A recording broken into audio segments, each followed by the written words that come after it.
Okay, so again, Assalamualaikum. And before we start the class, let's baca Al-Fatihah dulu. Bismillah.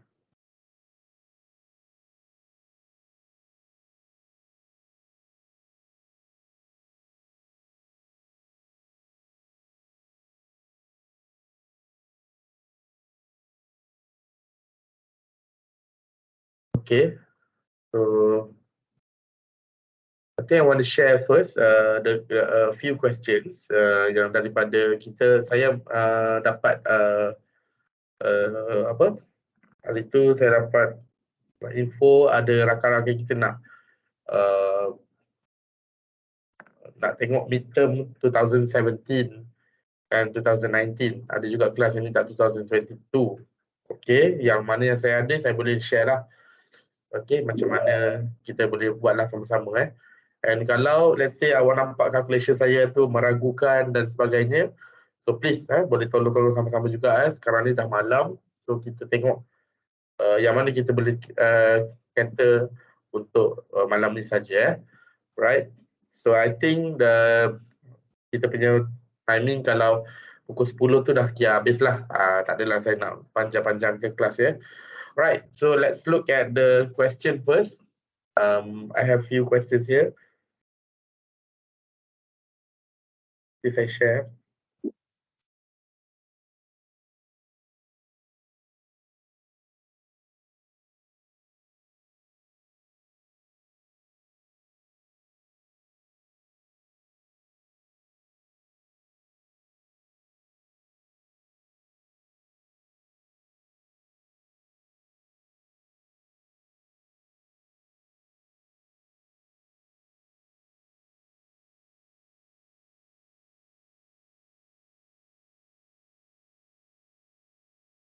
Okay. A few papers here.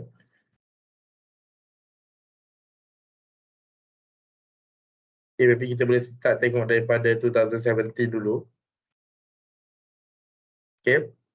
So kalau tengok untuk 2017, that's like 6 years ago. So most probably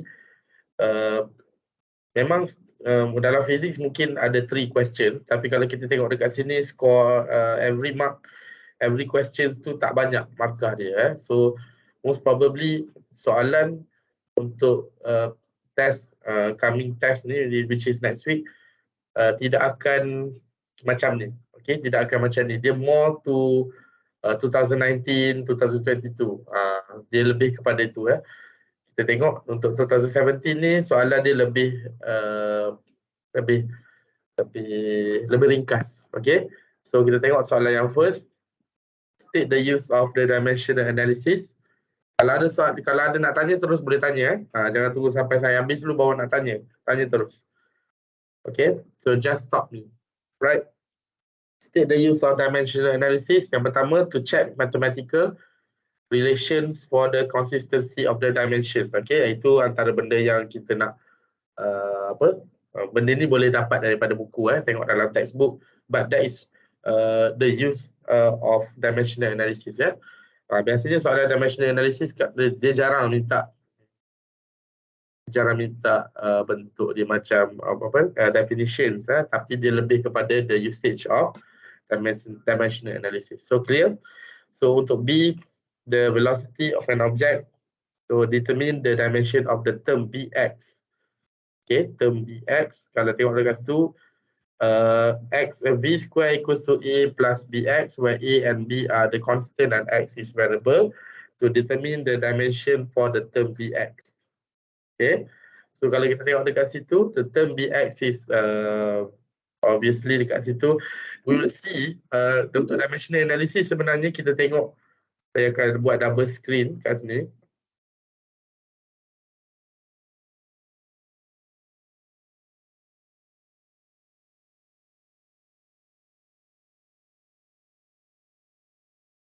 Okay.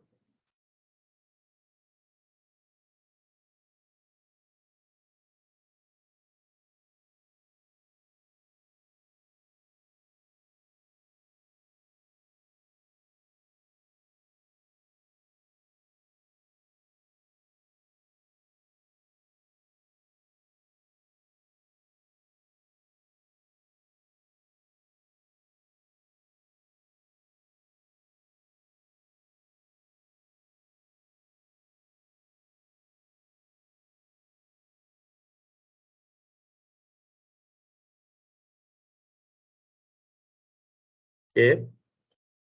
So kalau kita tengok dekat situ, untuk case soalan 1B, the velocity V. Kalau kita tengok dimensional analysis, kita kena samakan bahagian kiri dengan belah kanan. So bahagian kiri obviously ialah V square. Bila V square, okay, terus letakkan L over T. Dalam sistem dimensional analysis, LMT. Dalam sistem LMT, sistem length, mass and time. LMT saja. So kalau kita tengok dekat situ, macam mana? So ini cara dia. V itu ialah L over T, tapi dia ada square, so kita kena letakkan bersama. So don't forget when you do dimensional analysis, jangan lupa letakkan bracket. Bracket itu kena ada. Okay, kita takut kadang-kadang ada pemeriksa dia very particular about the bracket. So obviously letaklah bracket tu. Okay, you must show. Kalau soalan proven pula, macam contoh ada dalam 2019 ya. Soalan proven dia minta show the proof, okay, whether this is the dimensional consistent. Jadi kita kena tunjukkan belah kiri sama dengan every item di sebelah kanan. Every item sebelah kanan. We must show that. Okay. Okay, that is okay untuk B. So jawapan dia L square over T square ataupun L over T dalam kurungan square. So both kena square.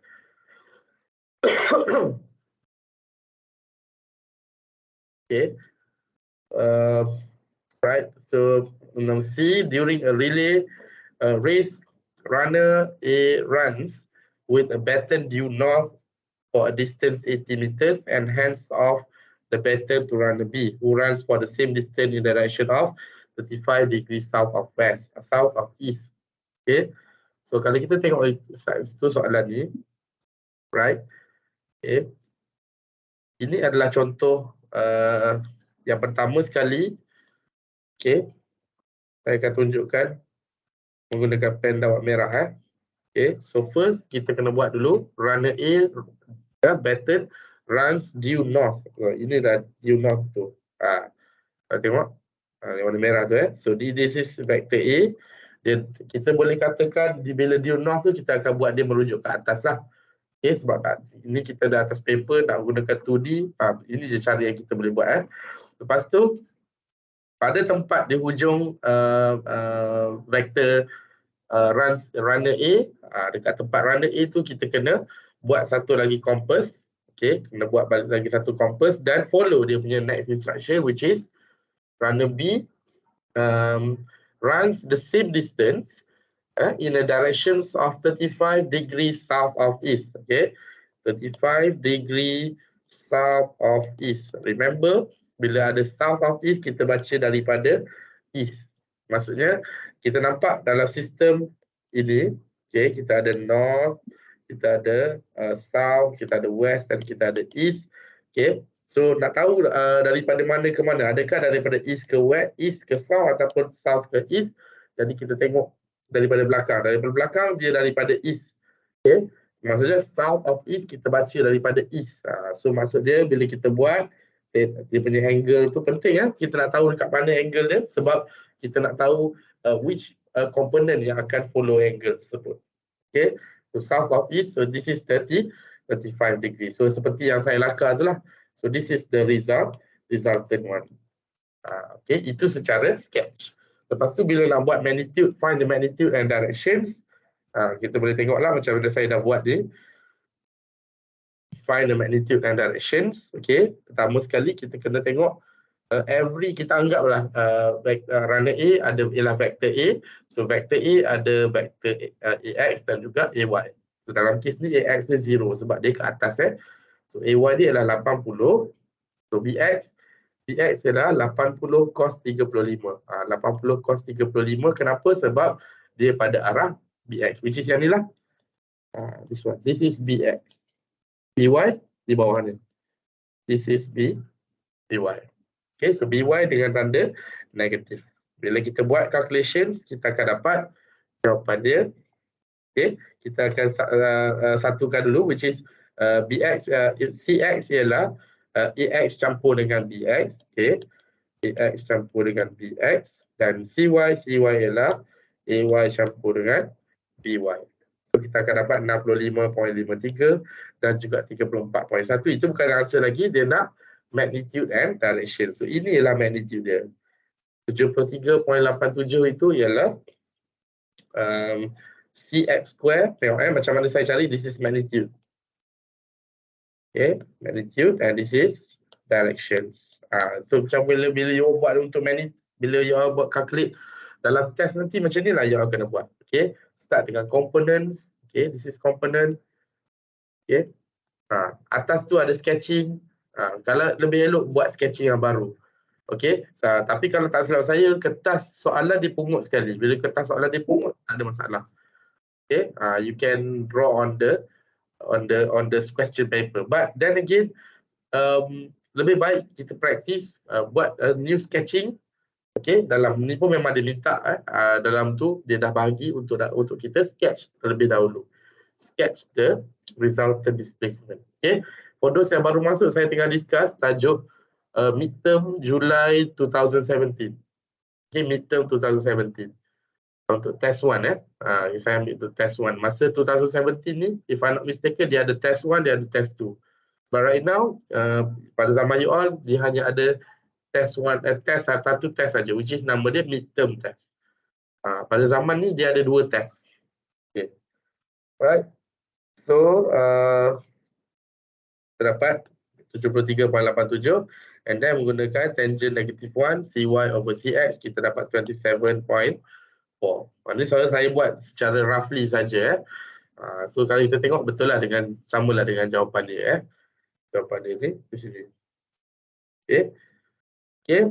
So if the race distance of both runners is double, what is the directions of the resultant displacement of the vector? Dia tanya pasal resultant. Obviously kalau dua-dua double up the value, kita akan dapat komponen yang sama. Okay, nilai dengan komponen yang sama. Sebab dia tanya mengenai resultant displacement. Mesti akan dapat pada direction yang sama. Sebab kita doublekan kedua-duanya. Alright. So, which means same or does not change. Okay. Let's go to question 2. Ada nak tanya soalan? Tak ada, cuba buat react sikit. Tengok ada button reaction kan. Cuba buat reaction good ke apa ke. Baru saya tahu you still there. Ada reaction clap right? Okay, kalau faham, okay. Kalau tak faham, then please stop me. Right. Okay, kita tengok question 2. Tengok question 2.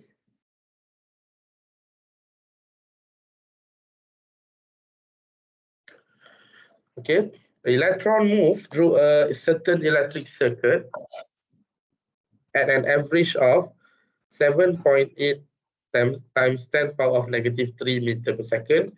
Calculate the time taken. Calculate the time taken for an electron to traverse across 0.08 filament. Okay, obviously kalau kita tengok soalan ini, okay, 7.8 kali 10 kuasa negatif 3 itu ialah V. This is V. Okay, tengok unit dia.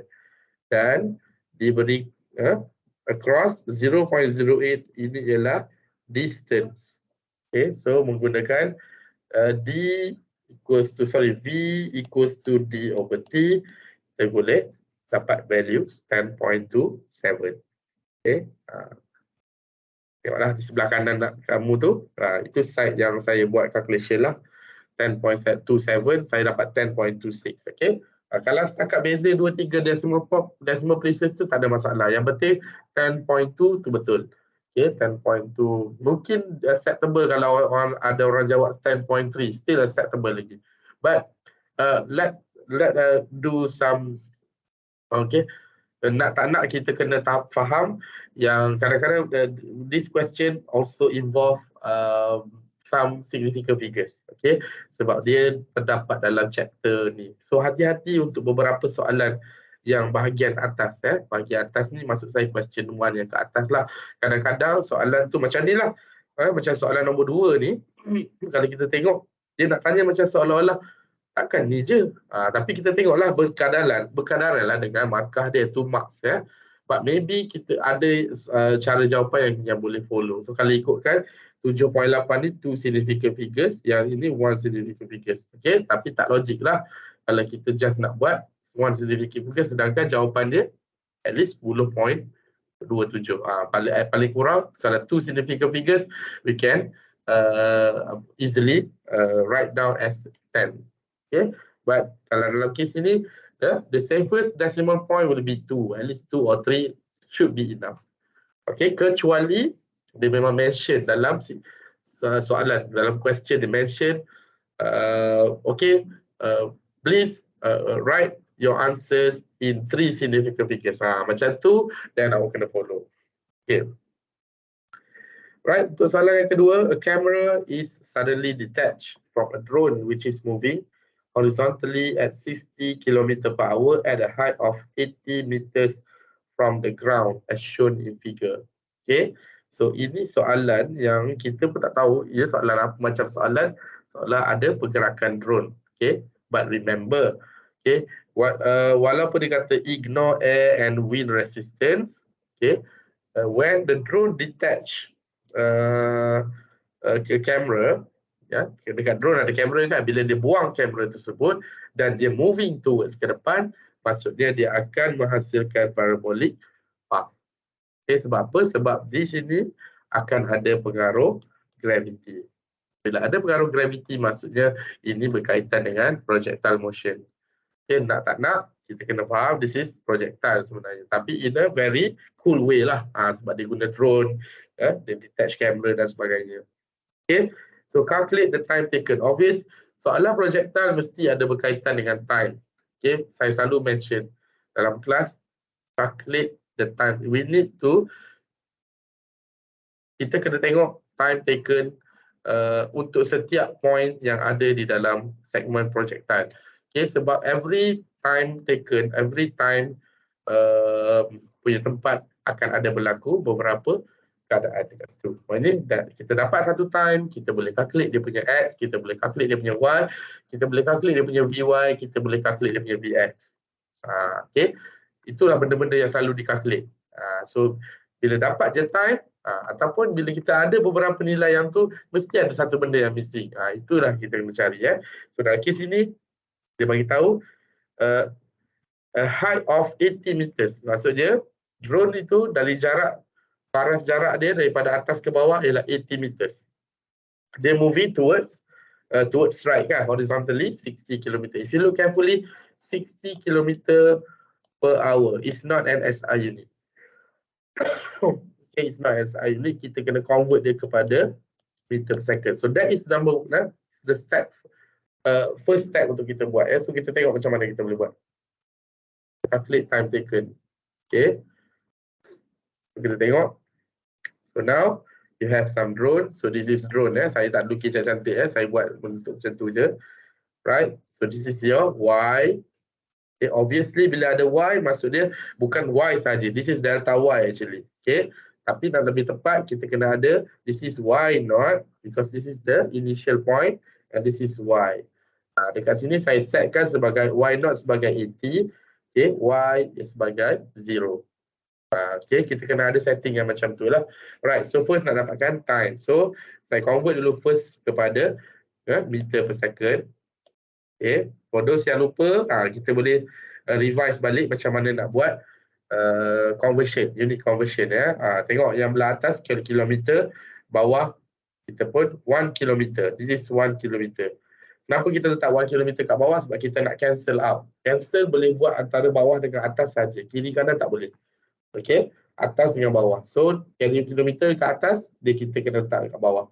Right? Ini orang yang paling saya tak pandai, saya buat dengan cara macam ni.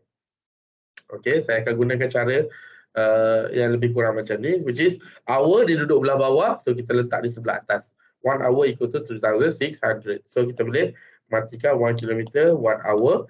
So, yang tinggal adalah 60 kilometer times 1,000 divide by 3,600. So you will get 16.67 meter per second. Okay, alright. Untuk case ini, case drone ini, kita tengok Okay, dia tidak mention langsung soalan projectile tapi tak mention langsung mengenai angle.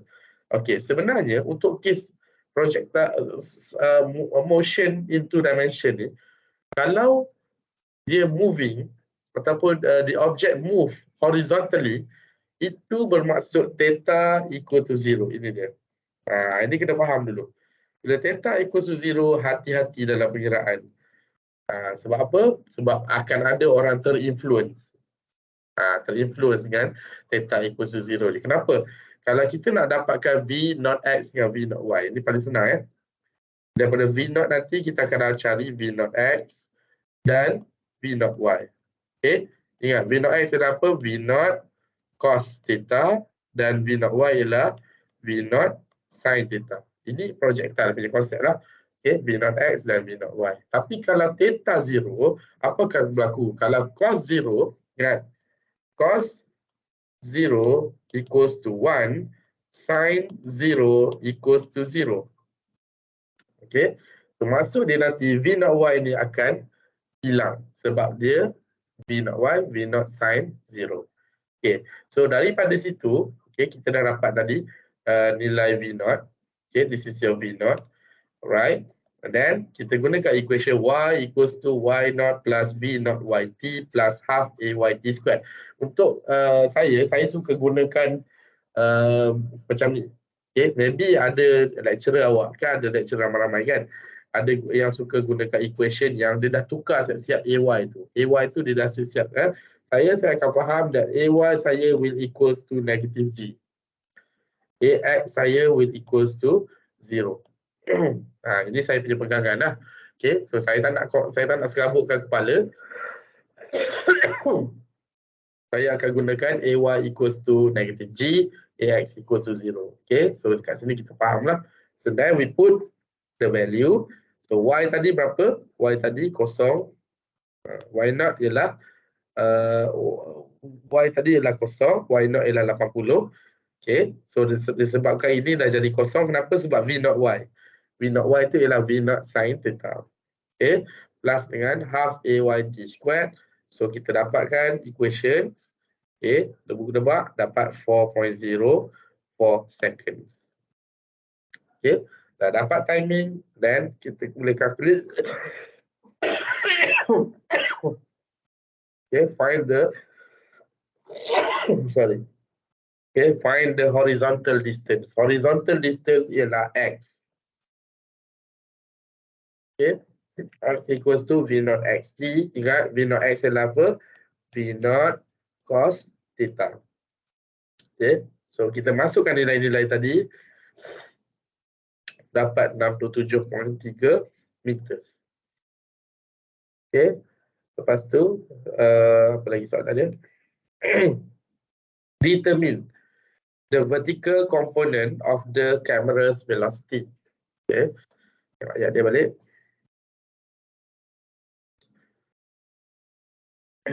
Determine the vertical component of the camera's velocity just before it reach the ground. Okay, just before it reach the ground. Right, dia minta vertical component of the camera's velocity. Maksudnya dia nak cari apa ni? Dia nak cari Vy. Sebab dia kata vertical component. Dia nak cari Vy. Okay, Vy kita akan gunakan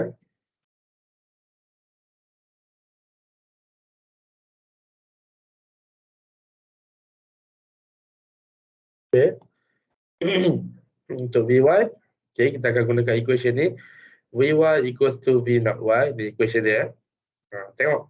Dalam kerja mesti kena macam tu. Mesti kena ada equation, gantian nilai dan jawapan akhir. Okay. So Vy equals to V not Y plus AYT. Okay. Disebabkan V not Y memang kosong. Disebab apa? Theta equals to 0. V not cos as V not sin theta. So 0 plus dengan negative 9.8 times 4.04. So you will get negative 39.6 meter per second. Okay, last kali, at what angle does the camera reach the ground? At what angle? So tadi kita dah calculate Vy. Okay, untuk dapatkan angle, kita kena pakai equation inilah. Tangent theta, tangent equals to theta equals to tangent negative 1 Vy over Vx. Sekarang kena dah cari dulu Vx tu apa. Vx ialah V naught X. Okay, V naught X. So V naught cos theta dapatlah 16.67, tak dapat lagi. Masukkan kedua-dua value ini ke dalam equation dan kita akan dapat 42.97. Sebenarnya yang ni tak payah calculate pun. Yang saya starkan tu tak payah calculate pun, saja je. Okay, kita boleh terus proceed kepada equation ini. Okay, so kita akan dapat negative 67.3. Lebih kurang lah, negative 67 degree. Okay, tengok. If the ball is thrown into the air and follows parabolic path, thus the magnitude of the ball's velocity at impact greater than, less than, or equal to magnitude of the initial velocity. So apa dia? Itulah, the initial and final velocity vectors are equal in magnitude because the x component doesn't change and the y component change only by a sign. Okay, so dia dah bagi tahulah dekat situ menunjukkan apa? Menunjukkan okay, initial and final are equal in magnitude because x component didn't change, y component change with the sign. Ini cerita dia kalau kita ada ball thrown into the air and follows a parabolic path. Seolah-olah daripada dia cerita dia macam tadi, dia dalam keadaan drone dia lepaskan, dia drop saja, dia drop tapi barang tu kamera tu jatuh mengikut parabolic path. Ini kalau cerita dia kalau ada angle, ada angle, so kita akan dapat value yang sama tetapi different in sign untuk y. Okay. Okay. Shall we move? Shall we?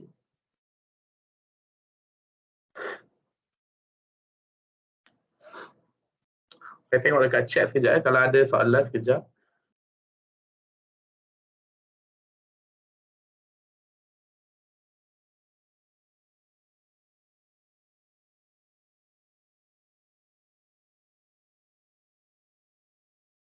Tak ada Okay. Let's look at question 3. Okay.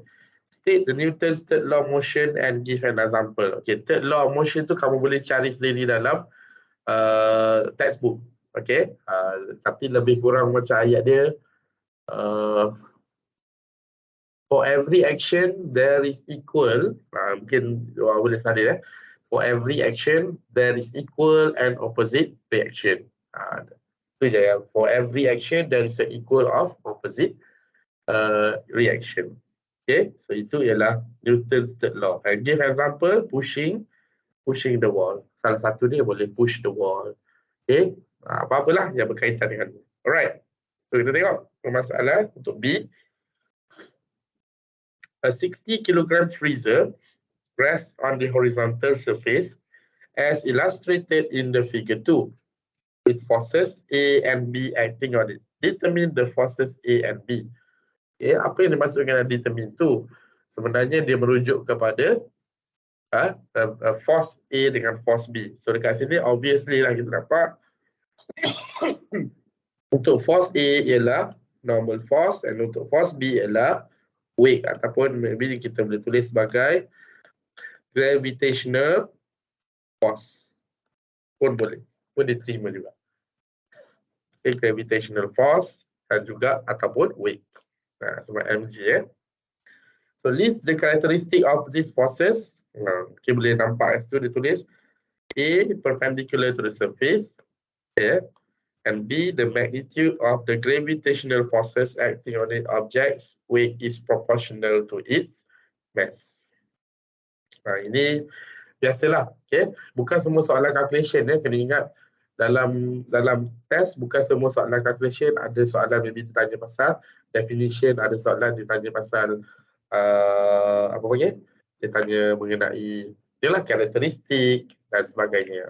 Maybe ada soalan yang berkaitan dengan graf juga. Right? So banyak soalan lah kalau kita tengok dekat situ. Okay, kita tengok part 3 terus, right?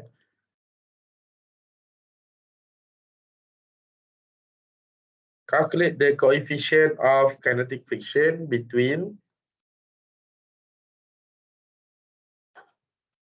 calculate the coefficient of kinetic friction between the freezer and the surface if the freezer is pushed to the right at a constant speed. Constant speed. Bila mention nampak je constant speed, ini maksud dia acceleration zero. Okay, by a force of 275 Newton. So kita tengok macam mana kita buat. 275 Newton. So this is the how we do how it should be. So this should be your sketching. Okay, ini sketching awak sepatutnya. Okay, kita ada mg, kita ada weight, kita ada normal force, right? And kita ada F applied, which is 275 tu ialah F applied, dan F kecil ini nama dia friction. Kenapa saya boleh masukkan friction? Sebab soalan tanya mengenai coefficient of kinetic friction. Maksudnya ada pengaruh coefficient of kinetic friction tu. So nak tak nak untuk kes ini kita kena masukkan friction. Bila ada push ke kanan, maksudnya ke arah sana. So the friction akan oppose dia. Friction akan arah sini dan F kita ke arah kanan. Okay, simple as that. Alright. So kita pun start lah nak buat sebab kita nak cari what is the friction ialah mu k kali dengan n. Fk ialah mu k kali dengan n. Ini yang kita nak cari. Okay, tapi kita tak ada nilai n. Mana nak dapat n? So nak dapatkan n, kita boleh gunakan summation of Fy equals to 0 sampai ada. So n tolak mg equals to 0, n equals to mg. Boleh terus ambil nilai ini, masukkan ke sini. N mass adalah 60, G ialah 9.8. So straight away you can get 0.47.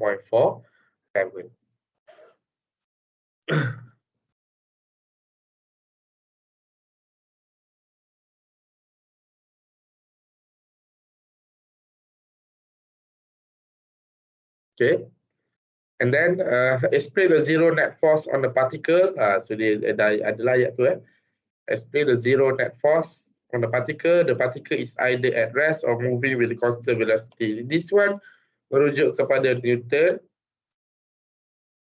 first law. Okay, Newton first law. The particle is either at rest or moving with a constant velocity. So that is the zero net force. Tapi tak adalah kata cerita pasal Newton's first law, tapi dia merujuk pada ayat-ayat itu. The particle is either at rest or moving with constant velocity. Remember, when the move in constant velocity, jadi dia tidak akan ada, dia akan jalan force equals to ma. So bila constant velocity, acceleration akan jadi zero. Okay, bila constant velocity, therefore ini yang dinamakan zero net force. Okay. So habis untuk 2017. Alright. So kita cuba tengok 2019 pula. Ada nak tanya apa-apa untuk 2017?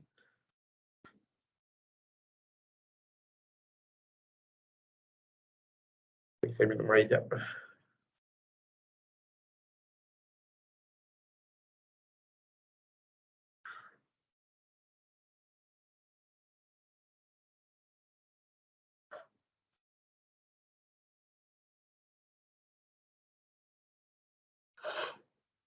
Okey ya? Masih ada lagi? Okay, so kita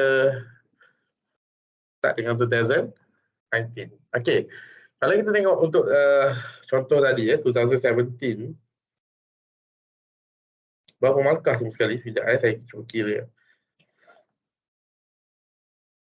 1, 2, 5, 5, 6, so this one 11.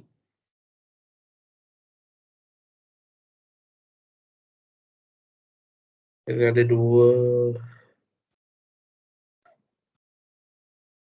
4, 8, 14. 14 marks. Question 3. 2242, 10. Okay, so you have 10, 14, 11. So 25, 35. Okay, lebih kurang 35 marks. Okay, kita tengok untuk 2019 berapa marks. Okay, dia question 3 juga. 2017 tadi masa dia 1 hour. Okay, 1 jam sahaja. Tapi untuk 2019 masa dia 1 hour and 30 minutes. Okay, so 1 hour 30 minutes, kita tengok berapa markah dia. Kat sini ada 2, 4, 5, 6, 8, 10, 14. Question 1, 14. Question 2, ada 2, 6, 9, 12, 16. Question 2, you have 16 marks. Question 3, 3,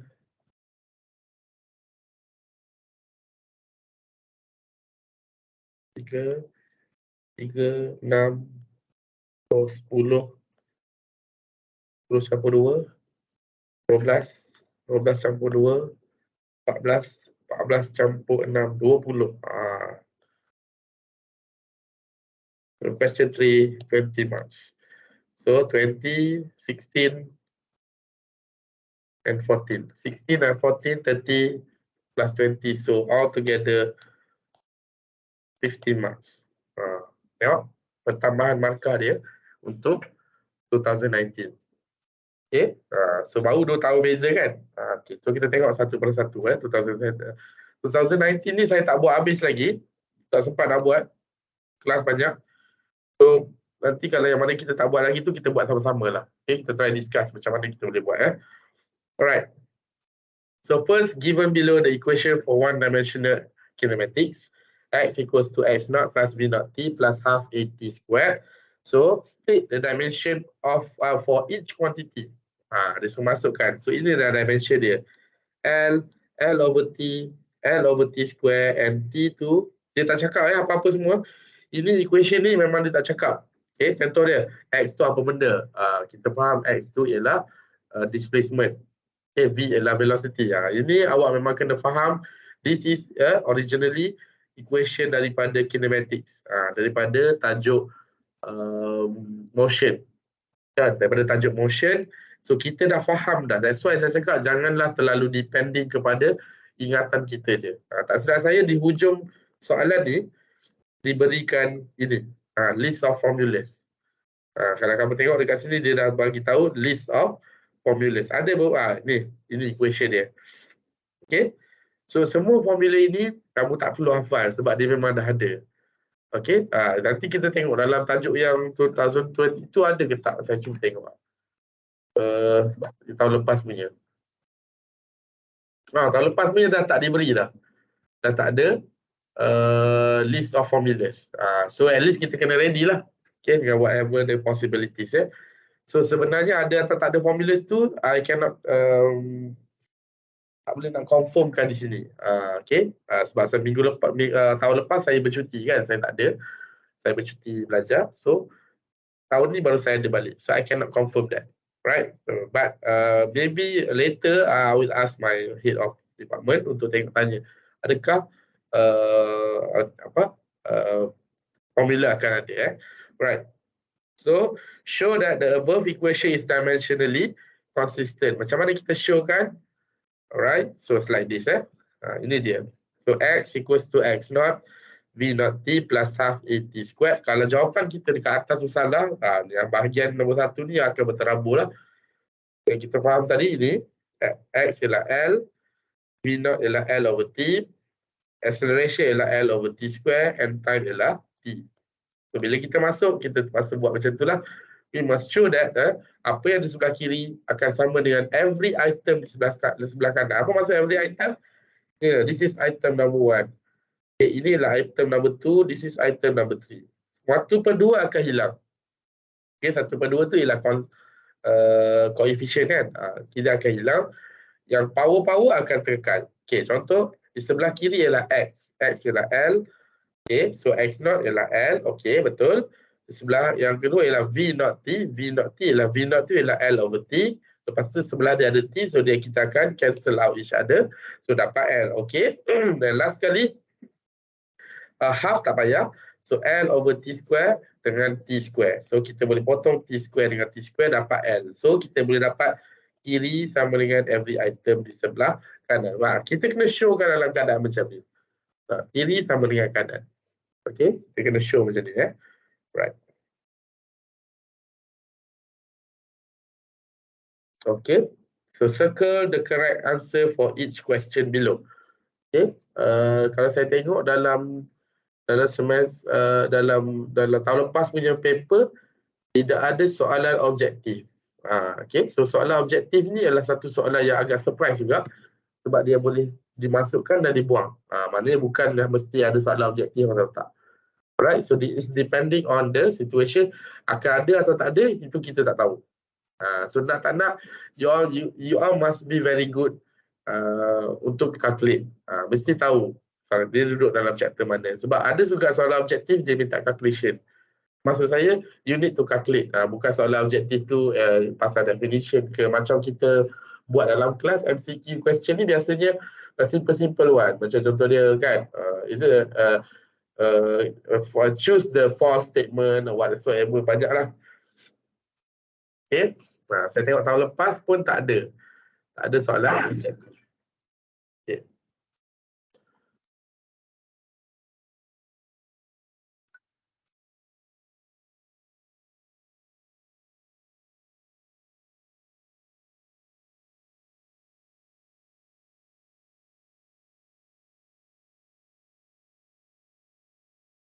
Okay.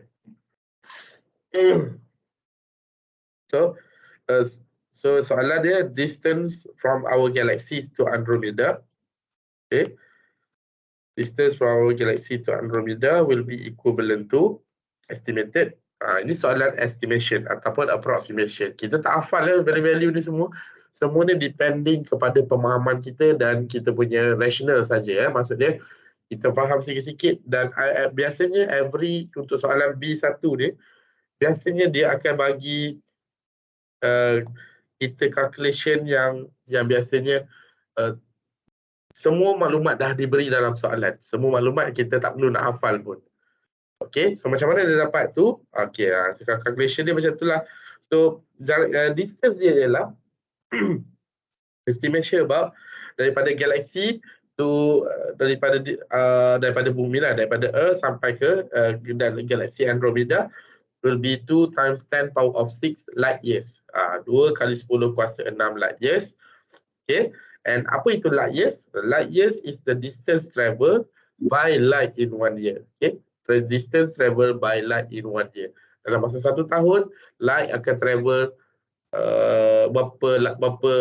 berapa jauh dia travel. So that is distance light year. Okay, so if the speed of light is 3 times 10 power of 8 meter per second, approximately how far is it from our galaxy to Andromeda? Dia suruh tanya berapa jarak dia, berapa jauh dia, approximation. Soalan bukan soalan betul, soalan yang berkaitan approximately. Okay, so macam mana kita nak buat? So again, okay, semua ini based on suggestion saya punya jawapan saja. Awak boleh terima atau tak boleh, tak payah terima pun suka hati awak lah. Okay, 2 kali 10 kuasa 6 light years. Okay, so kita boleh buang. Dia kata 1 year is equivalent to berapa? 3.15 10 power of berapa tadi? 10 power of 7 second. Okay, 10 power of 7 second. So kita akan dapat kita akan buang year dan kita akan dapat dalam light second. Okay, light second. So 6.3 times 10 power of 13 second. Alright. Lepas tu kita tengok macam mana nak matikan jawapan tadi. So Kita dapat 6 kali 3, 6.3 10 power of 13. Okay, kali dengan 3 kali 10 kuasa 8. Because this is V. Ini ialah velocity. Dan tadi ialah jarak. So, kita boleh dapat approximation. Tadi ialah masa. Time. So, bila kita jarakkan masa dengan time, kita akan dapat jarak dia. So, 6.3 kali 10 kuasa 13 kali dengan 3 kali 10 kuasa 8. So, kita akan dapat lebih kurang 1.89 kali 10 kuasa 22. So, bila kita tengok jawapan paling dekat ialah 2. 2 times 10 power of 22 meters. Okay. So, lebih kurang macam tu. Alright. So, next question. Circle the correct answers, operational of drawing representative line in two vectors in such a way that tail of the one vector coincide with the head of the other vector is called vector addition. Vector addition menggunakan tip to tail method.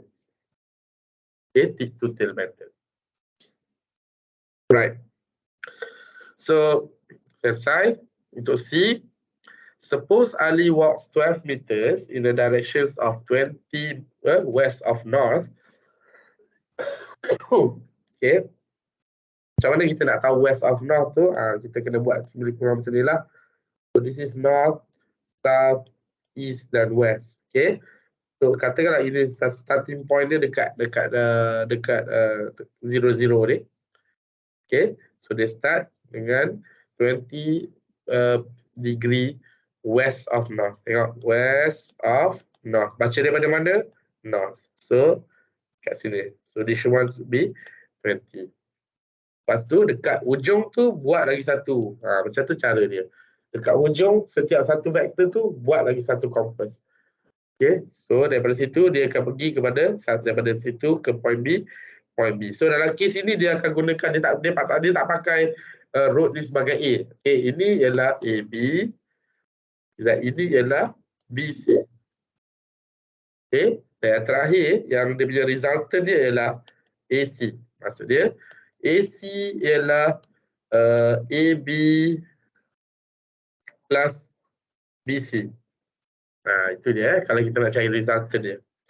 Okay, so dia dah dapat calculation macam tu. Again tadi, dia mention B pula ialah 20 meters, okay, in the directions of 40 degree south of west. Nampak dekat sini dia buat lagi satu. So tadi south kat bawah ni, ini west. Ini dia, south of west. Maknanya theta itu bermula daripada west.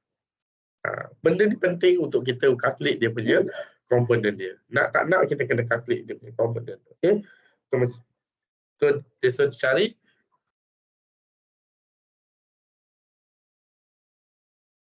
determine the x component and y component of vector AB. Dan sebenarnya soalan ni dia dah lead kita cara nak jawab dengan lebih simple. Sebenarnya dia nak tanya benda lain, tapi dia nak bagi you all markah. Jadi dia akan bagi step by step cara dia. So nak carikan AB, maksudnya kena calculate dululah what is AB x dengan AB y. Okay. Siapa akan jadi ABX? Ini ialah ABY. So di sini ialah ABX.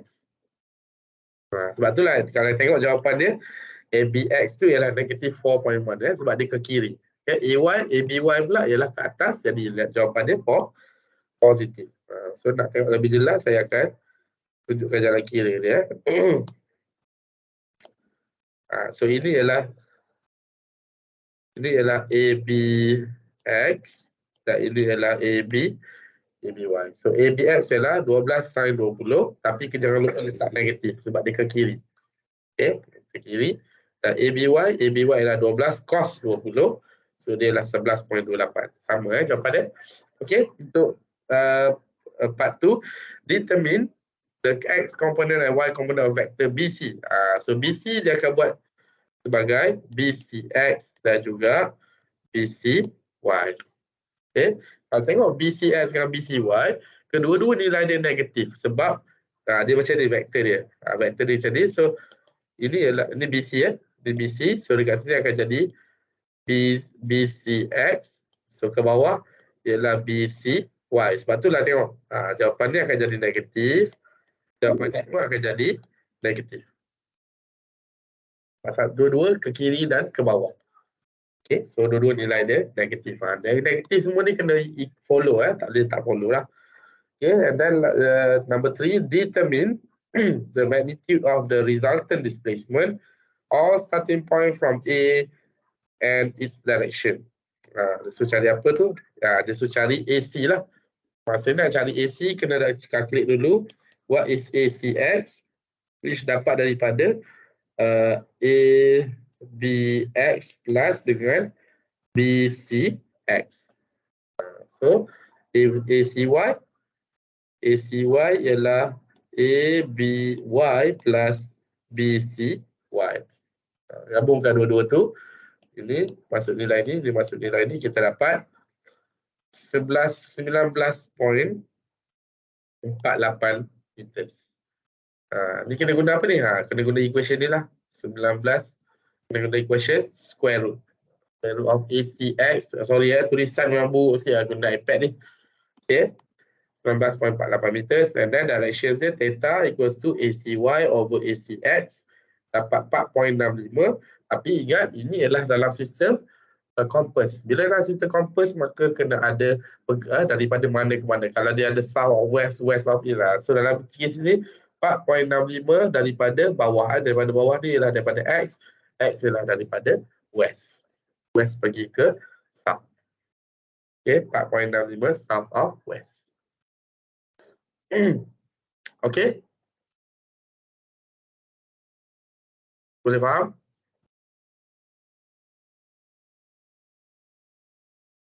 Boleh. Masih ada lagi? So, bagi thumbs up je. Bagi thumbs up. Tak ada nilai pun thumbs up tu. Okay, cuma saya nak tahu awak masih ada lagi je. Okay, ada lagi. Okay lah tu. Right. Kalau tak faham, boleh stopkan saya. Right, kita pergi ke question 2. Okay, so kita dah settlekan 14 marks. Now we go to question 2. Okay, question 2, dia ada false to true statement.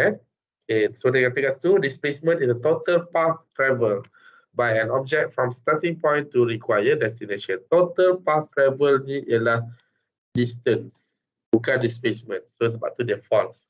Okay, dan untuk yang ni memang betul lah. Dan true tu, free falling object move freely under the influence of gravity alone, regardless of its initial motion. So again, saya nak mention juga, kalau dalam objek bila dia is in the air, objek is in the air, tak kisah dia tengah naik ke, dia tengah turun ke, tetapi dia masih lagi A equals to negative G. Ingat tu, A equals to negative G untuk objek in the air. Tak kisah dia tengah naik atau tengah turun. Right. A rocket, soalan B.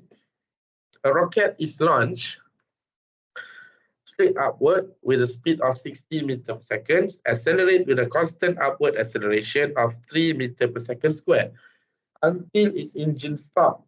Okay, at a fuel at a height of 2,200 meters. It then continues to move upward, reaching a maximum height before falling back to Earth. Okay, rocket dia naik. Okay, kena faham ya, roket dia bukan naik dengan free fall. Roket dia bukan terbang, dia mesti naik dengan engine thrust dia. Maksudnya dia kena ada engine untuk nak naik bawa roket ke atas. So dalam kes ini, bila dia nak naik mula-mula, dia tak akan naik dengan gravity. Kena faham? Roket bukan naik dengan gravity. Roket dia naik dengan its own acceleration. Sebab tu dia bagi tahu it accelerate with a constant upward acceleration. Ini ialah A yang asal untuk roket. Right? Lepas tu apa yang berlaku? Until they reach 200 meters, sampai ketinggian 200, dan tiba-tiba dia punya enjin mati. Bila enjin mati tetapi masih ada lagi apa dia panggil, inertia daripada yang dia tengah gerak tadi. So bila pada ketinggian 200 dia mati, bila tutup enjin dia masih lagi ke atas, dia masih lagi. Okay, tetapi bila dia naik ke atas tu, dia dah tak pakai acceleration 3 lagi. Dia ada dua situation dekat sini. Okay, yang pertama, dia akan naik dengan acceleration yang dia beri, Tapi bila sampai ketinggian 200, dia dah tak naik dengan acceleration tu, dia terus naik dengan G.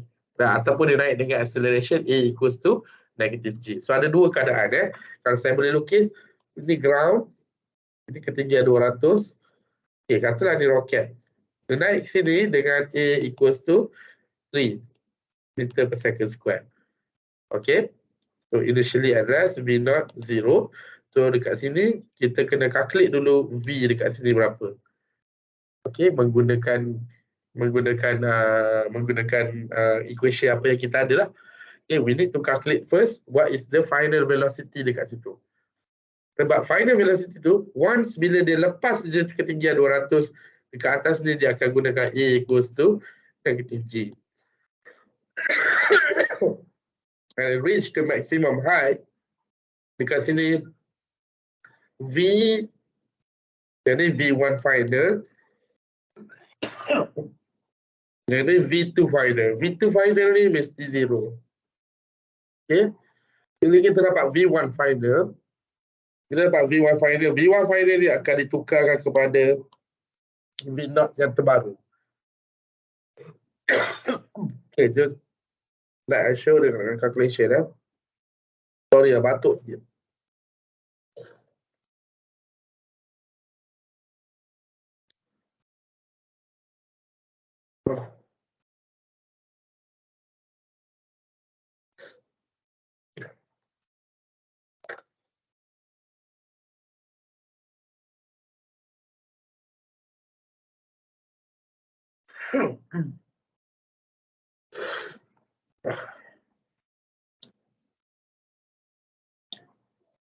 Okay.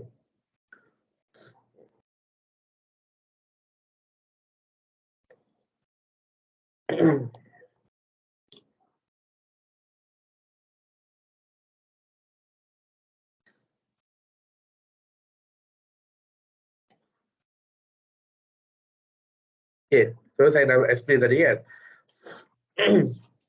So roket tu kita ada speed 60 meter per second. Oh, bukan V0 bukan V0 0 tapi V0 dia 60 meter per second. Kita start je dengan V0. Alright. So daripada situ kita boleh calculate velocity dekat sini dulu. Okay. Okay, kita bila kita calculate, sebab tu dia mention calculate the height. Okay, calculate the velocity and time when the engine stops. Maksud dia pada ketinggian 200 tu apakah dia punya time dia, dan pada masa tu what is the velocity. Okay, so daripada situ kita boleh gunakan calculation ini ya. So kita nak dapatkan V, so masukkan V0 60, tengok semua nilai, semua dah memang SI unit. 2, A ialah 3, Y dia ialah 200 sebab ketinggian dia 200. So kita dapat 69.28 meter per second. Okay, that is first one. Okay, itulah tu. Yang kedua kita nak dapatkan time. So time kita boleh gunakan equation ini, Y equals to Y naught plus V naught T plus half AT square. Okay, so ketinggian 200, Y naught 0. Okay, initially dia 60, lepas tu half dekat sini A dia ialah 3. Masa ni kita nak calculate menggunakan, maksud dia dengan nilai yang kita ada tadi, itu baru dapat V kan. So untuk dapatkan T, kita masukkan nilai acceleration dulu, okay, which is 3. Nilai itu 3. So and then kita dapat Pythagoras theorem. Okay, lebih Pythagoras theorem pula, sorry. Kita dapat equation, quadratic equation. Okay, quadratic equation.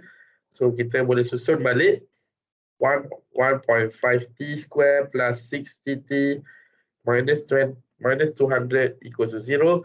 So kita akan dapat dua nilai T. Satu nilai negative 43, satu nilai 3.09. So this is the correct value. Okay, this is the correct value. Alright. So soalan kedua, calculate the maximum height the rocket reaches. Okay, the rocket reaches, kita akan gunakan equation ini, V square equals to V naught square plus 2A delta Y. Alright. So kita akan dapat nilai Y dia, nilai Y tadi kita gantikanlah V square tu kosong, sebab bila reach the maximum height, V akan jadi kosong. V final akan jadi kosong. V naught kita akan gunakan 69.28, which is nilai V yang kita dapat pada ketinggian 200 tadi. Yang ni. Dekat sini yang selalu orang salah. Okey, sebab dia gunakan nilai 60. Sedangkan nilai 60 ialah nilai pada permulaan, pada permukaan bawah. Pada sebelum dia start naik. Okey, macam saya cakap, dia ada tiga level. Satu dekat bawah, satu pada ketinggian 200, satu lagi pada ketinggian yang maksimum tu. Ada 3 tempat dia nak tahu. So tempat yang kedua tu akan jadi akan jadi initial velocity untuk bila kita gunakan 9.8. Okay, so itu value yang kita dapat. Tu akan dapat 244.88 meters. Okay, tapi itu baru ketinggian daripada situ. Okay, so nak dapatkan ketinggian sebenar, tambah lagi dengan 200. Tambah lagi 200, so you will get 444.88 meters. Okay, that's how we do.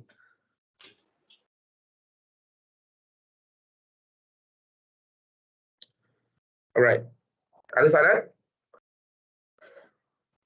Okay, kita selesaikan sikit lagi untuk question 2. Soalan Lionel Messi. Easy buat soalan mengenai Lionel Messi ya. Jangan tak tahu. Okay. So Lionel Messi was practicing his free kick 20 meters from the goal post.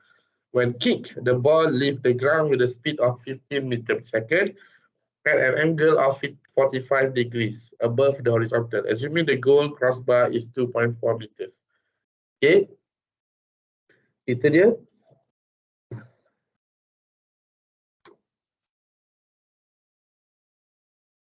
Ini bola. Okay. Lionel Messi ya. Ini adalah goal post. Tiang gol. Okay. Dan dia tengah praktis bila kalau kita tengok pada pandangan depan, pandangan Messi ya, goal post tu macam ni. Okay. Dia ada tiang kiri kanan dan ada tiang yang melintang. Tiang yang melintang tu nama dia crossbar. Okay, crossbar. Untuk orang yang tak tahulah, kalau tahu tak apalah. So goalkeeper duduk kat tengah-tengah ni lah. Okay, bola tu dia tengah shoot. So jarak dia daripada dia ke arah gol ialah 20 meters. Okay, 20 meters dan ketinggian crossbar itu ialah 2.45. Nampak crossbar tu 2.45. Tak tahu betul ke tak nilai ni, tapi saya assume betul lah. Okay, 2.45 meters. Jadi kalau orang tak tahu crossbar, mungkin dia assume tinggi jarak crossbar tu yang 2.15. Sebenarnya ialah jarak daripada bawah. Okay, sebab dia kata the goal crossbar is 2.5 meters high, bukan 2.5 meters length, bukan panjang crossbar, tetapi tinggi crossbar daripada tanah. Tu kita faham macam tu lah. So daripada pandangan yang saya lukis di sebelah kanan tu, kita tak nampak crossbar tu sebab crossbar tu duduk di sini. Dia macam tu. Kalau 3D dia duduk di situlah lebih kurang. So ketinggian dia adalah 2.45. Harap boleh faham ya. So Messi calculate the height. Soalan dia calculate the height of the ball at the goal post. So kita kena calculate dulu what is the height of the ball. Maksudnya bila kaitan dengan height, kita kena cari y lah. And state your answer whether he managed to score the goal or not. So kalau nak masuk goal, maksud dia value yang kita perlu dapat, height yang y yang perlu kita dapat mestilah kurang daripada tinggi crossbar. Sebab kalau lebih crossbar, maksudnya kalau lebih daripada 2.45, maksud dia dah lepas daripada palang.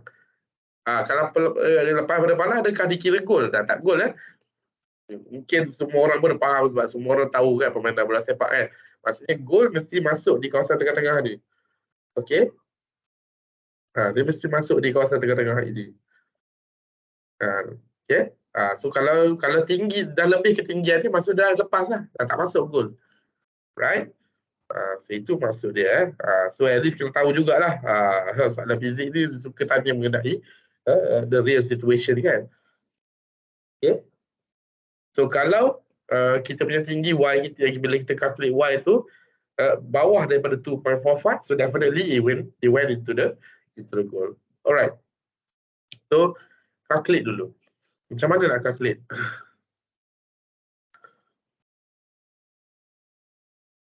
So okay. Kita boleh gunakan formula ini right? X equals to V not XT. Okay, because itu jarak yang kita ada. Ingat, X ialah 20 meters. Jarak yang kita ada, jarak daripada bola ke tiang gol tersebut ialah 20 meters. Okay, so 20 meters. So that is the here. So yang kita tak tahu ialah berapa time pada tempat tu. Berapa time, maksudnya bila bola tu disepak, berapa time kat sini? What is the time here? Nak tak nak kita kena buat equation kita lah. So equation dia akan jadi, kita alih T, so X over V naught X. V naught X adalah V naught cos 40. Oh, sorry. Mana saya kena calculate dia, bukan sini ya.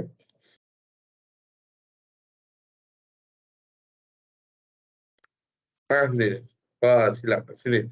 Okay. So T equals to X over V naught X. So 20 divided by 15. Kan ada 15 kan, mula-mula 15 meter per second disepak V naught X tu. Ini dia. Okay. So don't worry. Sini ialah V naught X. So dekat situ ialah V naught Y. Ini ialah V naught sin 15. Jadi ialah V naught cos 15. Okay. So kita dapat 15 cos 15. Kita dapat pada time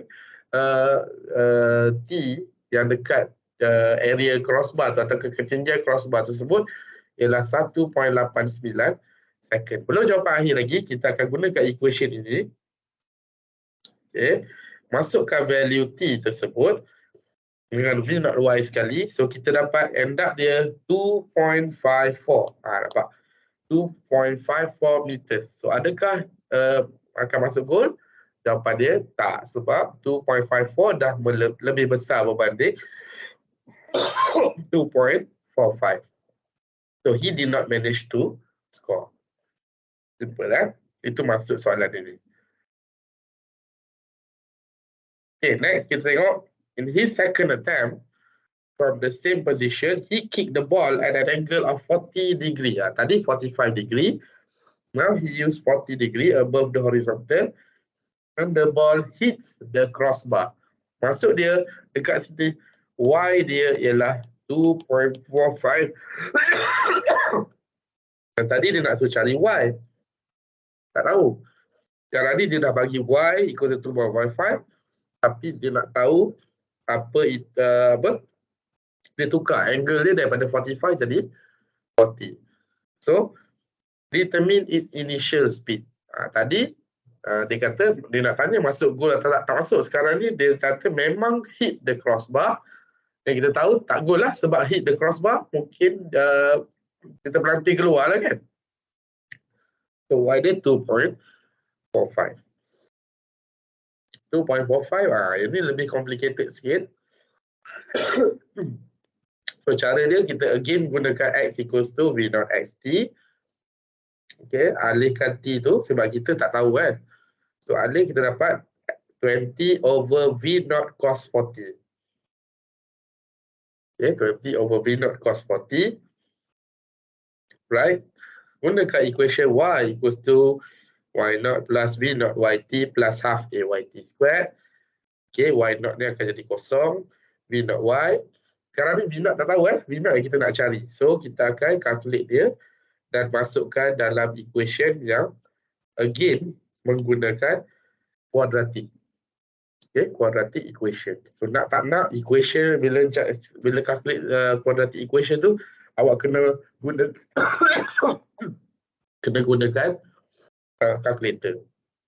Dan daripada sinilah kita dapat V naught will be equals to 15.27 meter per second.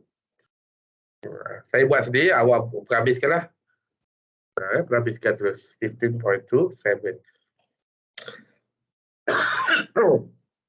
Tapi inilah cara dia, maksudnya bila kita tak tahu, kita kena gunakan simultaneous equation.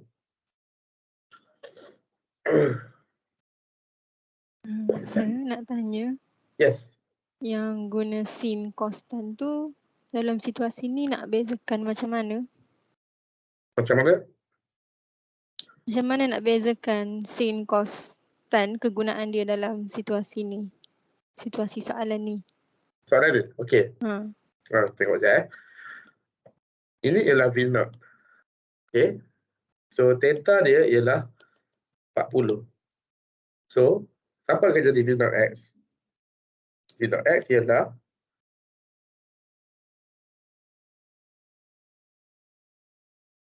okey.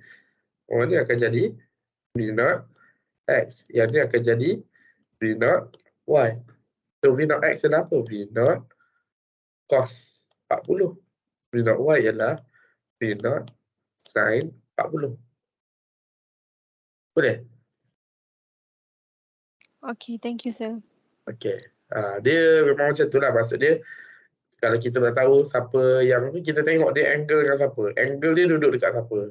Bila angle duduk dekat dengan dia, dia ialah cos. Kalau angle duduk jauh dengan dia ialah sin. Okay. So, kita dapat 15.27 meter per second. Awak boleh calculate lah. Okay. Now, kita tengok question 3. Match the following statement accordingly.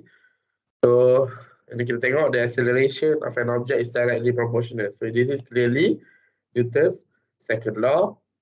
An object with a velocity that is constant in magnitude and direction unless a non-zero net. Ini adalah first law. So, for every action that is equal in opposite reaction. This is third law. Jangan ingat susunan dia first law, second law, third law. Okay. Kalau ada orang kan dia terus, tengok cara susunan dia. Atas first, lepas tu dia tak third, dua, dan kat bawah. So, jangan assume macam tu. Okay. So, kita kena baca, okay, ni third. Kadang-kadang dia jumble up. Dia saja nak susahkan kita kan. So, jangan buang 3 markah macam tu saja. Sebab ada orang salah soalan ni. Saya ingat masa saya marking, ada orang buat salah. Sebab dia overconfident lah. Dia tak baca. Dia kata, okay, atas Newton first law, bawah second law lah. Dia tak baca, dia terus je. Sebab dia lagi risau soalan lain. Tapi tengok soalan ni pun 3 markah. Sayang tak dapat jawab, sayang lah. Okay, next kita pergi kepada soalan A, number 3A.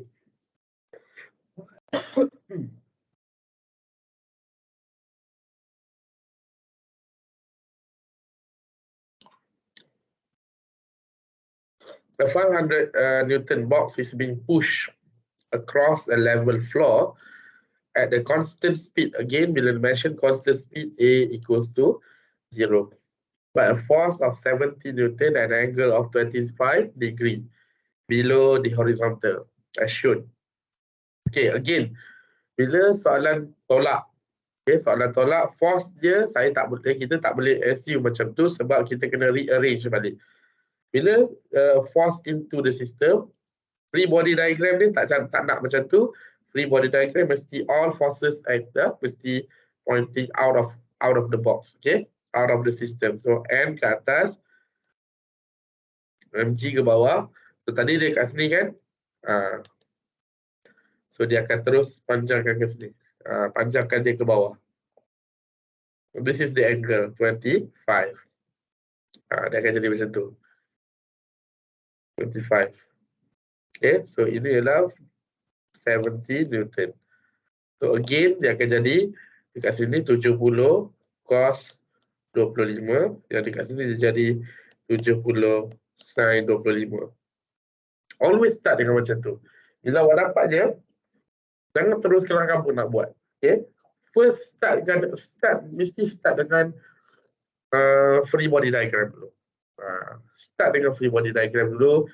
Cuba point out siapa M, siapa MG dan sebagainya. Okay. So macam mana nak calculate the kinetic friction? So kinetic friction duduk dekat Fx equals to 0. Okay, kenapa equals to 0? Sebab tadilah constant speed, constant speed. So A dia acceleration equals to 0. So siapa ada pada arah X? Kita ada 70 cos 25 F tolak friction equals to 0, F sama dengan friction. Siapa friction? Friction ialah mu kali dengan N. Siapa N? Nak tahu N, kena buat summation of Fy equals to 0. Dapatlah macam ni. Okay.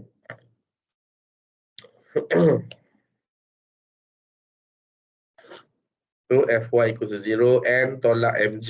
Tapi ingat bukan selalunya N dengan Mg saja ada. Dalam kes ini dia ada komponen Y ke arah bawah. So N tolak Mg tolak F sin 25 sama dengan kosong.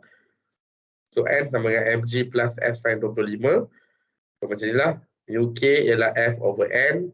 So masukkan nilai itu. So in the end kita akan dapat 0.12.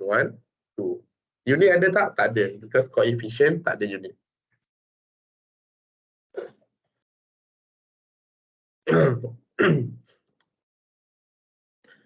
Okay. Untuk nombor 2. Tadi push. Sekarang kita punya pull. Okay, pull. Saya tak sempat siap lagi. Okay, so macam mana nak buat dia? Calculate the acceleration of the box if the box is being pulled instead of at an angle of 35 degree above the horizontal as shown. Assume the coefficient of kinetic friction is the same as found in 1. Jadi kita gunakan nilai yang kita jumpa tadi untuk dapatkan. So macam mana nak buat? Now kita buat sama-sama lah. Saya pun tak siapkan lagi ni. So again, kita ada N, kita ada Mg. Sebabkan force itu ditarik ke sebelah kanan, jadi F akan ada frictional force ke arah kiri. Okay. So obviously dekat sini akan ada F cos 25 dan ke atas akan ada F sin 25. Okay. Yang ni dia minta kita calculate dia punya acceleration dia. Okay. So kita buat dulu summation of F x equals to ma. Okay. For acceleration kita kena cari ya. So what if fx ialah F cos 25 tolak dengan F equals to ma. Okay. So siapa F? F ialah frictional force. Frictional force dia datang dengan mu kn. So F, tengok saya buat. Saya tak kelang rambut kira lagi. Saya buat dia punya ni dulu. Mu k kali dengan n sama dengan 8. So, kita tak ada nilai n. Calculate dulu. Fy equals to 0. Kotak ni tak melayang ke atas, jadi Fy ni tetap 0 lah. So, siapa duduk dalam Y? N plus F sin 25 tolak dengan Mg equals to 0. So N sama dengan Mg plus, minus F sin 25. So A acceleration ialah F cos 25 tolak mu k tadi berapa? 0.12 mg tolak F sin 25 divide by m. M ni buat turun ke bawah. Dapatlah acceleration tu sama dengan 0.13 unit. Jangan lupa meter per second square. Okey, itu untuk soalan A2. Batuk. Okey, untuk soalan B.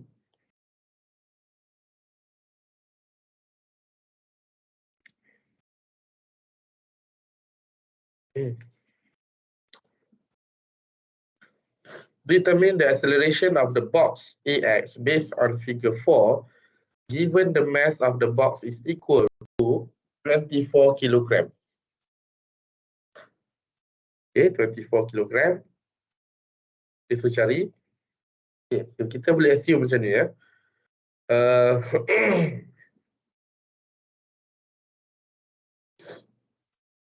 Dalam kes yang tidak ada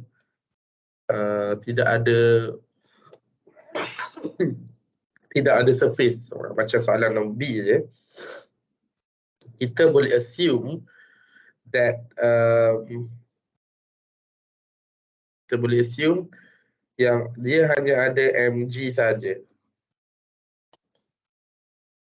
Okay, macam ni. Kenapa pula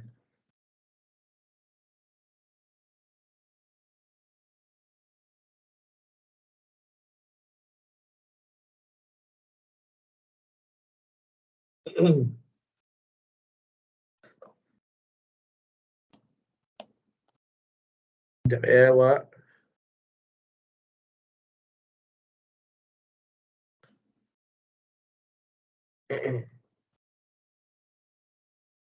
Kejap.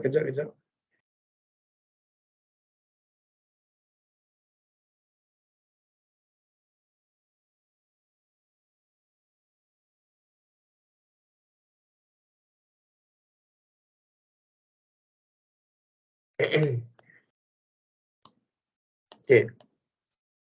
Kita boleh assume that this box ada mg that equals to 24 kilogram. Okay, 24 kilogram dan kita ada berapa tu tarik? Force tu ada 3 yang tarik. Okay, dalam kes ini okay, kita boleh assume that there is no normal force. Kenapa tak ada normal force? Sebab tidak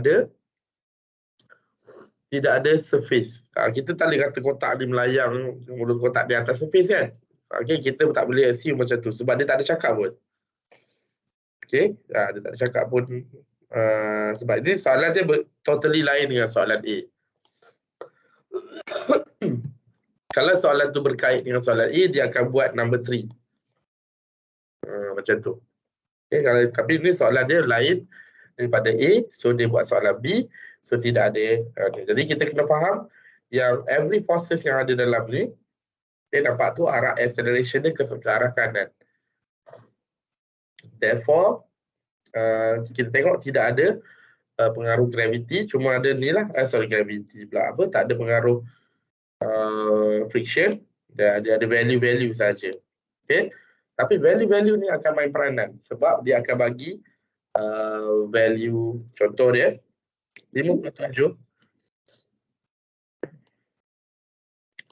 cos 32, orang ni pun ada dua, satu lagi 57 cos 32, bawah ni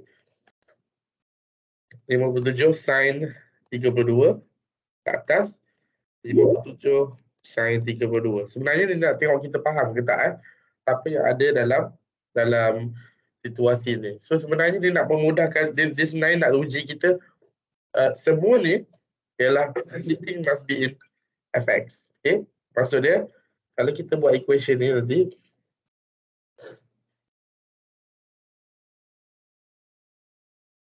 okay, dia akan jadi box,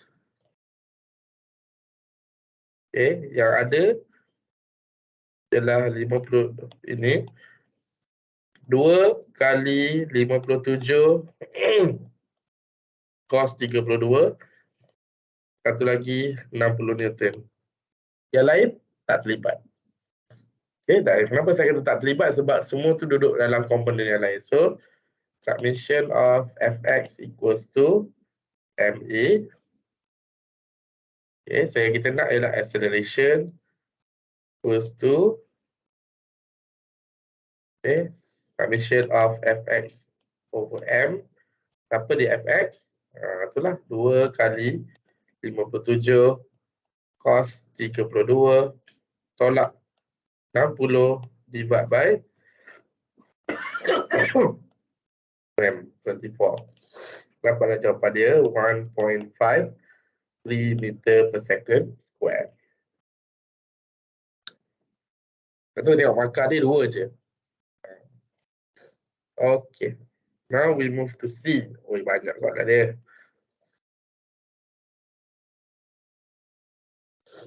Okay, maybe saya buat dah dekat sini terus lah. Senang. Okay.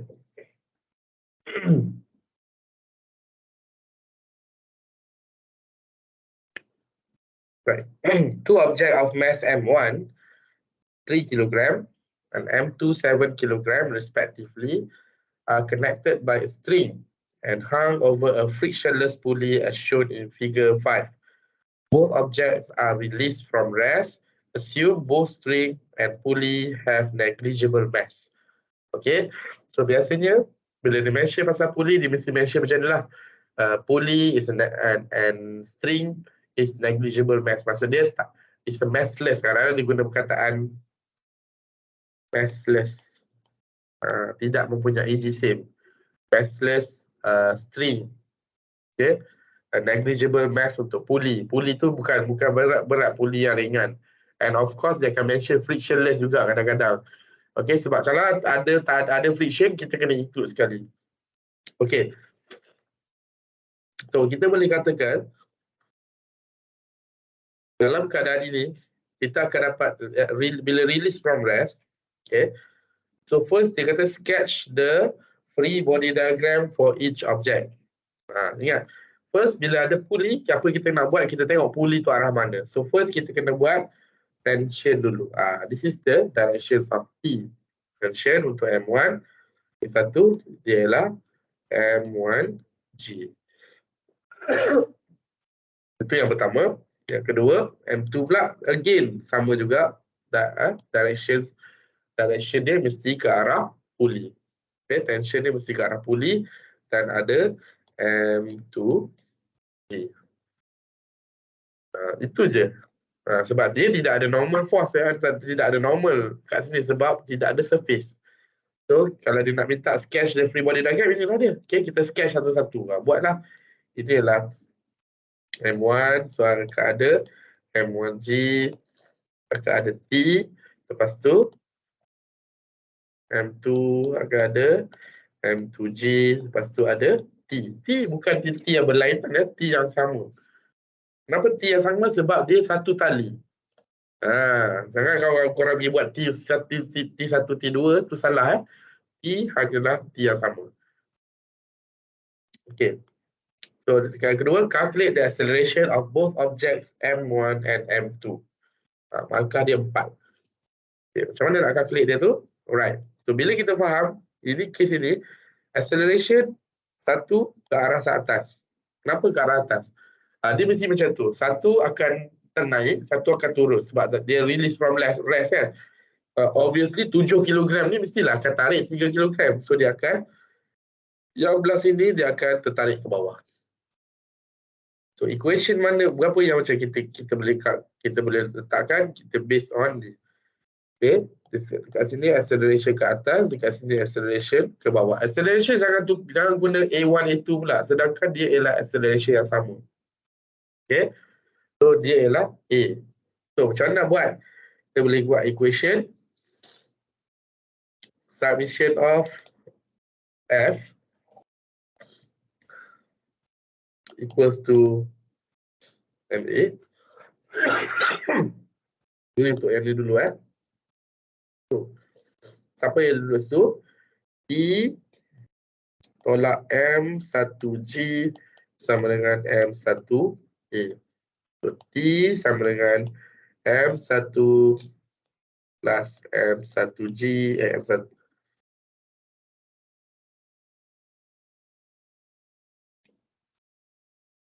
Ada pula.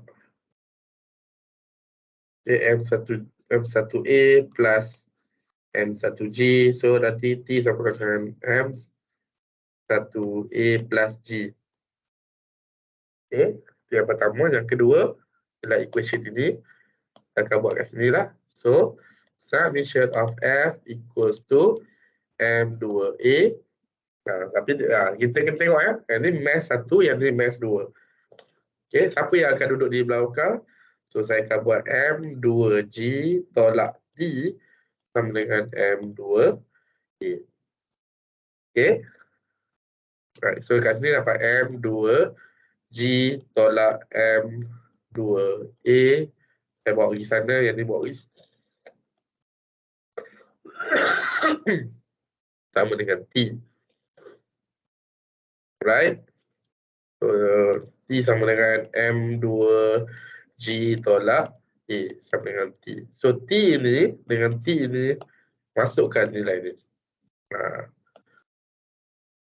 Itulah dia. Solvekan dia punya equation. Dan kita akan dapat acceleration equals to 3.92. Right, and terakhir sekali, calculate the tension on the string. Boleh guna equation mana-mana. T equals to M1A plus G. Tadi nilai A tadi masuk dalam ni untuk dapatkan nilai T 41.16 Newton. 2 marks. So, itulah cara untuk jawab soalan C. Habis untuk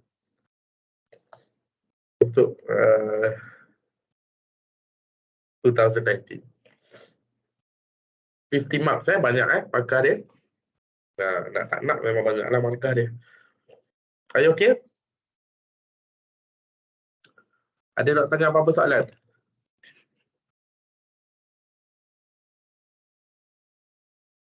So again saya mention juga you must be ready, okay, sama ada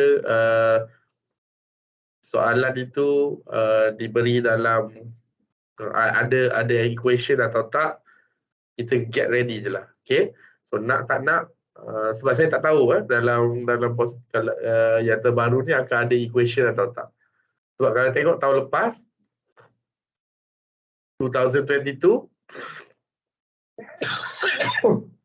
tidak ada formula tak diberikan. Okey, formula tak diberikan. Sir, Yes. nak tanya, kalau tak ada formula, boleh bawa formula sendiri? Boleh bawa tu saya pun tak tahu lagi, sebab kalau dulu dia ada standardized formula, maksud dia dia orang kena bawa sendiri dalam A4 paper lah. Sebab formula tu biasanya kita boleh saya kalau awak tengok dalam group Telegram yang korang join dalam ni kan, yang saya punya lah, PHY 094 Foundation Physics 1, sebenarnya ada je dalam tu kalau korang tengok. Saya ada bagi appendix, appendix 1 and appendix 2. Ini saya tunjuk contoh ya. Baik sir, thank you. Sekejap ya. Mana dah? Share.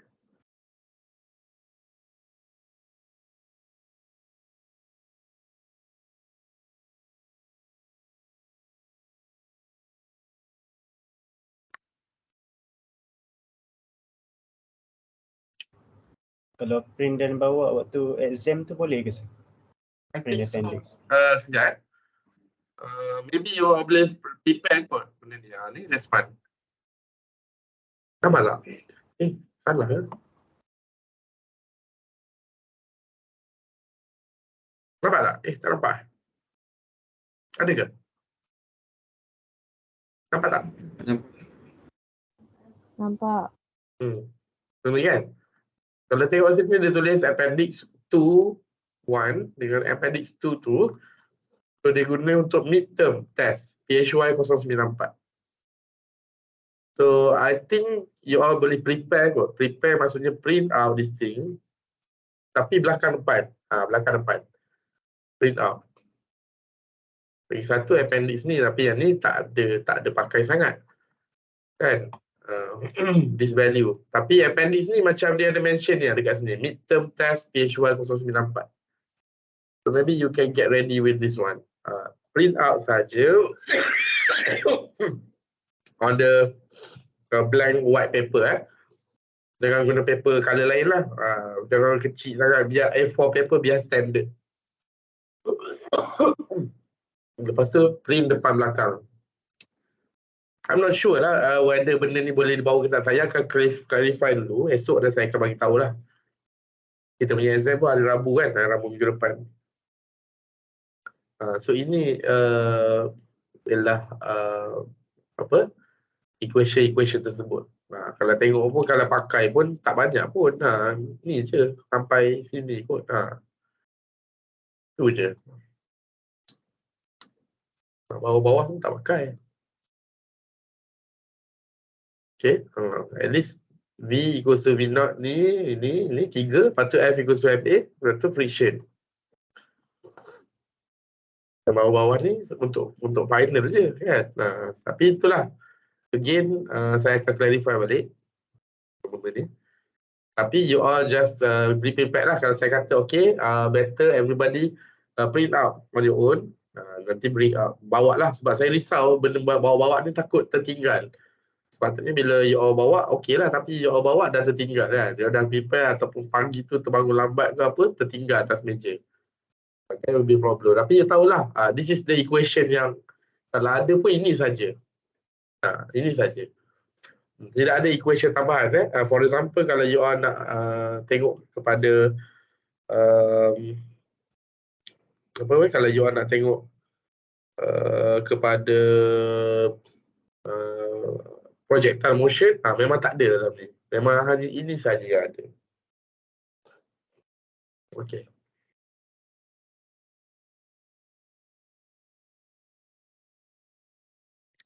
But again, saya akan clarifikan, dan appendix ni boleh dapat dalam saya punya Telegram.